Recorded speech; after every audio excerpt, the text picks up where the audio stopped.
ഷെഫീന ബീവി എന്ന പേര് നിങ്ങൾക്ക് എല്ലാവർക്കും സുപരിചിതമായിരിക്കും.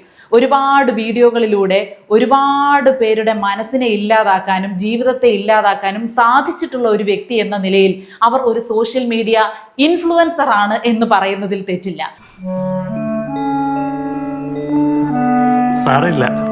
ഈ സ്ത്രീ പരിധികളെല്ലാം ലംഘിച്ചുകൊണ്ട് പോകുകയാണ്. ഒരു ആശയത്തെ നമുക്ക് വിമർശിക്കാം, അതിനെല്ലാവർക്കും ഇവിടെ ഓപ്ഷൻ ഉണ്ട്. സ്വാതന്ത്ര്യമുള്ള സ്ഥലമാണ് ഇന്ത്യ. പക്ഷേ ആ വിമർശനം വ്യക്തിപരമായിട്ട് നീളുകയും അത് തന്നെ അങ്ങേയറ്റം മോശമാവുകയും ചെയ്യുമ്പോൾ അതിനെതിരെ പ്രതികരിക്കേണ്ടത് നമ്മുടെ ഓരോരുത്തരുടെയും കടമയാണ്. നടി മഞ്ജു പിള്ളയുടെ മകളും സോഷ്യൽ മീഡിയ ഇൻഫ്ലുവൻസറുമായ ദയാ സുജിത്ത്, ആ പെൺകുട്ടി ഒരു മോഡലാണ്. ആ പെൺകുട്ടിയുടെ പ്രൊഫഷൻ മോഡലിംഗ് ആണ്. അത് ചെയ്യുന്നതിൻ്റെ ഭാഗമായിട്ട് പലതരത്തിലുള്ള വസ്ത്രങ്ങളും ആ കുട്ടിക്ക് അണിയേണ്ടി വരും.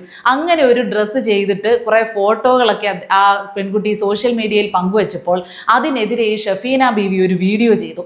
ചെയ്യാം, അവർക്കത് മോശമെന്ന് തോന്നിയാൽ അത്രത്തോളം വേണ്ടായിരുന്നു ദയ, അതിൻ്റെ ആവശ്യമില്ലായിരുന്നു, കുറച്ചുകൂടി ശ്രദ്ധിക്കേണ്ടതായിരുന്നു. അല്ലെങ്കിൽ നമ്മുടെ സംസ്കാരം, അതൊക്കെ ഇവർക്ക് പറയാം. ഇവരുടെ വിവരദോഷമാണ് ഈ പറയുന്നത്. കാരണം ഇന്റർനാഷണൽ ലെവലിൽ ഒരു മോഡലിംഗ് ഒക്കെ ചെയ്യുന്ന ആളുകളുടെ അടുത്ത് പുതച്ചു മൂടി നിൽക്കണം, അല്ലെങ്കിൽ റെയിൻകോട്ട് ഇട്ടുകൊണ്ട് നടക്കണം എന്നൊക്കെ പറഞ്ഞാൽ നടക്കുന്ന കാര്യമല്ല. കാര്യങ്ങൾ ഞാൻ ആരോ നോക്കി പറയും, അത് നല്ലതാ. സഭ്യമായ ഭാഷയിൽ പറയാമല്ലോ.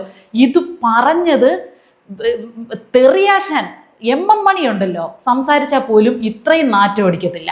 അതുപോലെ നാറിയ നാണം കെട്ട മോശമായിട്ടുള്ള വാക്കുകൾ ഉപയോഗിച്ചുകൊണ്ട്, അതായത് നീ ഇതും കൂടെ ഉരിഞ്ഞിട്ട് നിൽക്കടി, നിനക്ക് അത്രത്തോളം ബുദ്ധിമുട്ടാണെങ്കിൽ നീ ബസ്സിൽ, തിരക്കുള്ള ബസ്സിൽ കയറടി, വരുന്ന ആണുങ്ങളെല്ലാം പോകുന്ന ആണുങ്ങളെല്ലാം തടവി പോകട്ടെ, അല്ലെങ്കിൽ നിനക്കെന്താ ആണുങ്ങൾ പിടിച്ച് ഞെക്കണോ ഉഴിയണോ, അതിനാണോ നീ തുറന്നിട്ടുകൊണ്ട് നിൽക്കുന്നത്? എന്തൊക്കെ മോശമായിട്ടാണ് ആ പെൺകുട്ടിയെ കുറിച്ച് പറഞ്ഞത്. അതിനധികം പ്രായമുള്ള ഒരു പെൺകുട്ടി പോലുമല്ല. ഒരബദ്ധം പറ്റിയെന്ന് പറഞ്ഞാൽ മതിയല്ലോ. ഒരു പ്രൊഫഷൻ അല്ലേ അതിന്റെ.